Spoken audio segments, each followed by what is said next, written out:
Kakek menikam cucunya dengan jarum. Kemudian mengeluarkan pisau dapur yang telah membakarnya di atas api. Lalu potong jari telunjuknya. Mengapa kakek ini begitu kejam? Ternyata pada tahun 2073, gen manusia bermutasi. Terus-menerus tampil kembar bahkan lebih. Jumlah orang kelebihan beban. Untuk mengatasi masalah ini, negara menetapkan bahwa setiap kehamilan hanya dapat disimpan untuk satu orang. Anak yang tersisa akan dibekukan.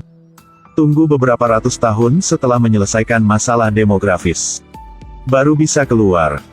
Untuk kemudahan pemeriksaan, sekarang semua orang ketika pergi keluar, wajib memakai gelang eksklusif.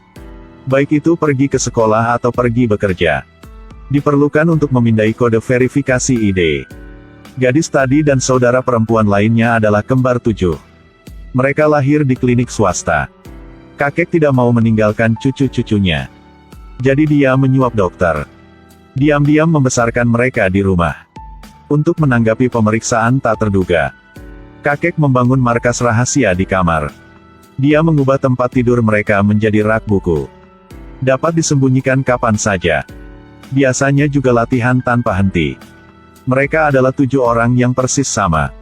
Untuk membedakan dari yang tertua ke yang termuda, kakek bernama dari Senin hingga Minggu. Untuk bisa hidup normal, kakek membuat setiap orang sebuah gelang. Di atas gelang, mereka semua juga memiliki identitas. Dia memberitahu mereka hanya bisa keluar ketika tanggalnya cocok dengan namanya. Kalau tidak hanya bisa tinggal di rumah. Sejak hari itu, mereka bergiliran pergi ke sekolah. Ketika pulang, juga harus mengajar para suster lainnya. Semua yang terjadi hari ini. Anak-anak ini meskipun terlihat sama, namun, kepribadian dan minat mereka berbeda. Hari ini, kami ingin keluar dan mengambil kesempatan ketika saudara-saudari perempuan tidak memperhatikan. Menyelinap keluar untuk bermain skateboard. Ketika dia kembali, dia kehilangan satu jari. Kakek sangat tapah hati. Tapi demi tidak ketahuan, dia harus memanggil Senin datang. Harus menjadi contoh bagi adik-adiknya. Lalu dia mengambil pisau besar itu dan potong jari telunjuk mereka. Karena pengajaran ini, anak-anak tidak berani keluar sesuka hati lagi. 20 tahun kemudian, semua anak itu telah dewasa. Pekerjaan mereka bekerja sebagai manajer bank. Meskipun mereka masih bergiliran pergi bekerja, tapi mereka semakin bosan benci. Harus menekan kepribadian saya setiap hari. Harus memainkan peran seseorang yang tidak ada. Selain itu, mereka juga memiliki rahasia mereka sendiri. Akhirnya masalah terjadi hari ini. Hari ini hari Senin. Mereka memiliki pertemuan promosi yang sangat penting. Kakak Senin pergi bekerja seperti biasa. Tapi di lift, dia bertemu pesaingnya, Jerry. Dan kata-katanya membuatnya merinding. Saya sudah membidik Anda. Mungkinkah dia tahu rahasiaku? Malam ini, telah larut malam tapi Senin masih belum pulang. Mereka juga tidak bisa menghubunginya. Saudara-saudari perempuan mencari melalui locator. Mendeteksi bahwa locator dimatikan. Mungkinkah saudari kedua punya masalah? Kakak Selasa bingung. Kalau itu kebenaran, identitas Clara tidak akan ada lagi. Kemudian hidup mereka akan berakhir. Sampai Selasa, Suster Senin belum kembali. Selasa hanya bisa keluar untuk memeriksa. Tapi tidak ada memori hari kemarin. Bagaimana jika ketahuan? Tidak ada cara lain, hanya berimprovisasi. Ketika dia tiba di perusahaan, dia menemukan bahwa Senin dipromosikan kemarin.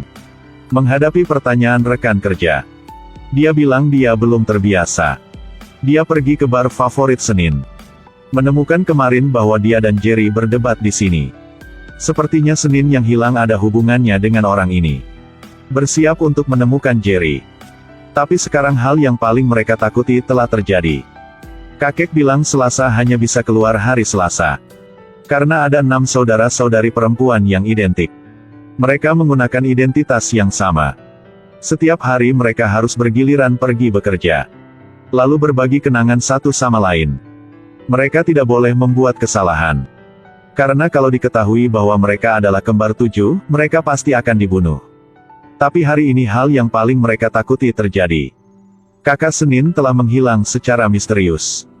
Clara juga dibawa ke depan direktur oleh seseorang dari Departemen Kesuburan. Sutradara sudah tahu tentang 4 saudara perempuan mereka. 7 anak.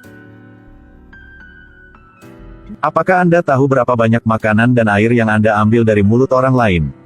Baru hidup sampai hari ini. Setelah berbicara, lalu minta bawahannya mencungkil mata Clara. Malam itu, pembunuh Departemen Kesuburan membawa senjata datang ke tempat di mana mereka bersembunyi. Mereka buru-buru bersembunyi di ruang rahasia. Pembunuh menggunakan sebuah mata yang memindai ide.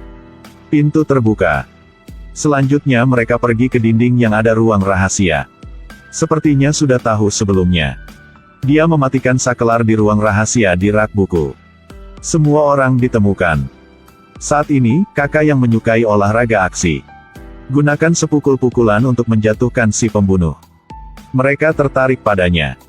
Saudari-saudari lainnya mengambil kesempatan ini untuk mencuri barang-barang dari meja. Bergegas maju bareng. Setelah beberapa saat bertarung, pada akhirnya, ketiga pembunuh itu dimusnahkan.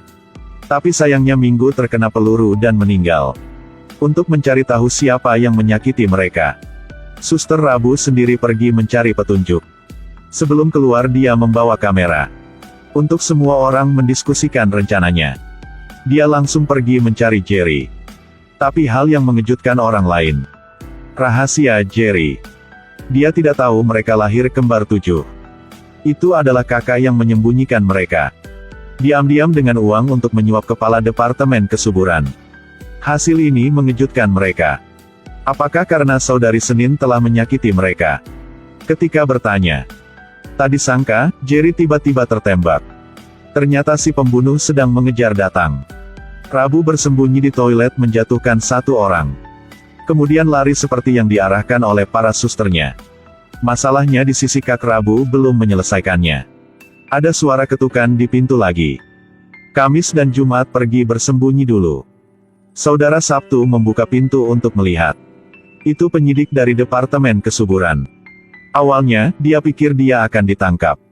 Tapi tanpa diduga, dia hanya akan mengolok-olok mereka. Tapi tiba-tiba dia mencekik lehernya. Sabtu takut. Dia juga bingung, tidakkah kamu suka seperti ini? Ternyata salah satunya. Diam-diam memiliki hubungan dengan penyelidik Harry. Lebih dari itu, juga suka yang kekerasan.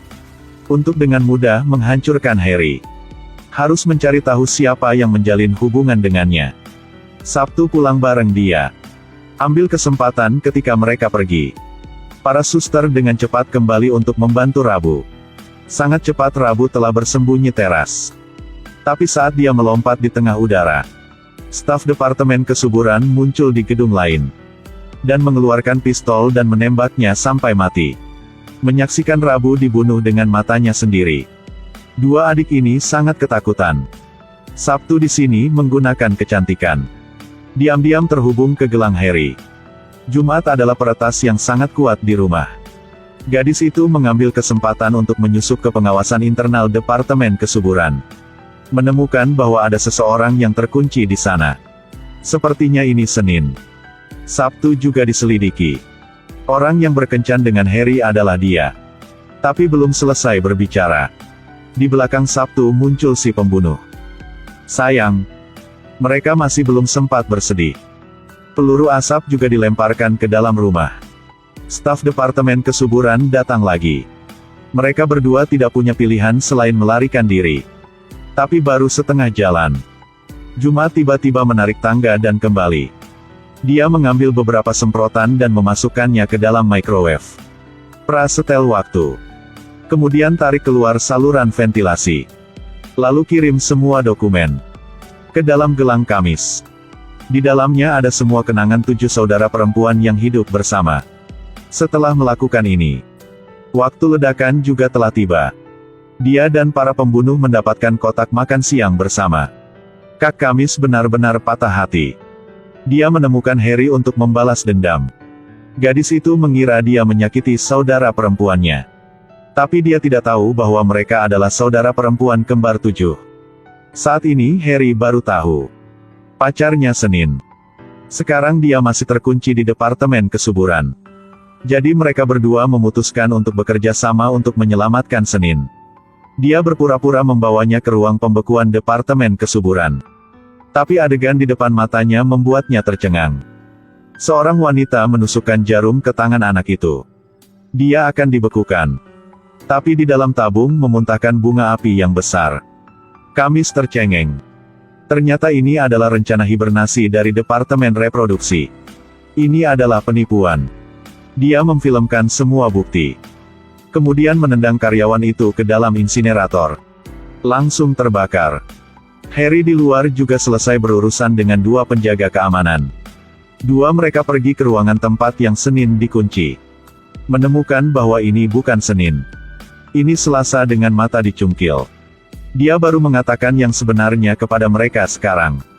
Ternyata, Senin awal bekerja sama dengan Direktur Departemen Reproduksi.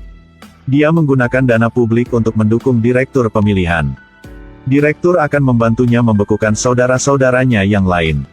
Untuk menjadikannya satu-satunya Clara. Kamis sangat marah. Dia bersumpah untuk membalaskan dendam saudara-saudaranya. Dia menyamar sebagai Clara lagi. Dia akhirnya bertemu Senin di kamar kecil. Senin melihat itu dan segera mengarahkan pistolnya ke arahnya. Dia akhirnya mengatakan alasan mengapa dia ingin membekukan adik-adiknya. Ternyata tahun-tahun ini adik-adiknya selalu menggacorkan semuanya. Kakak perempuan tertua harus menghadapi semua konsekuensinya. Dia telah sangat lelah. Identitas Clara awalnya miliknya. Tapi dia harus berbagi dengan 6 adiknya. Apalagi dia mencintai Harry. Agar mereka berdua bisa bersama, dia harus melakukan seperti itu. Kamis langsung bergegas mendekat. Mereka berdua berkelahi. Ada sebuah suara tembakan terdengar. Senin terbaring di genangan darah. Kamis menggunakan identitas Clara. Pergi ke upacara pidato direktur. Di sisi lain Selasa berpura-pura mengancam Harry. Paksa satpam buka pintu kamar. Setelah itu, dia juga berurusan kedua orang itu. Mereka diam-diam menyebarkan bukti di layar lebar upacara pidato ini. Sementara itu, kepala departemen di tempat kejadian. Dia memamerkan kontribusinya yang besar bagi kemanusiaan. Tapi sedetik setelah itu, gambar bayi yang terbakar muncul di layar. Melihat kejahatannya terungkap, dia takut hingga ketidakstabilan. Di sisi lain Senin sekarang juga telah bangkit. Menemukan kepala departemen. Ternyata menggunakan cara ini untuk membekukan adik-adiknya. Senin marah mengarah pistolnya ke arah kepala departemen. Tapi dia ditembak oleh keamanan. Di saat genting, Harry muncul dan menembak penjaga keamanan. Tapi Senin masih mati. Setelah mengklarifikasi kebenarannya, kepala departemen kesuburan telah dihukum oleh hukum. Dan kebijakan kesuburannya juga telah dibatalkan. Anak-anak dikurung di pangkalan itu juga dibebaskan. Selasa dan Kamis tidak harus menggunakan nama panggilan mereka lagi. Mereka mengambil nama Tri dan Clara. Mereka juga mendapatkan kehidupan nyata mereka. Film berakhir di sini. Silakan ikuti saluran saya ya. Sampai jumpa lagi.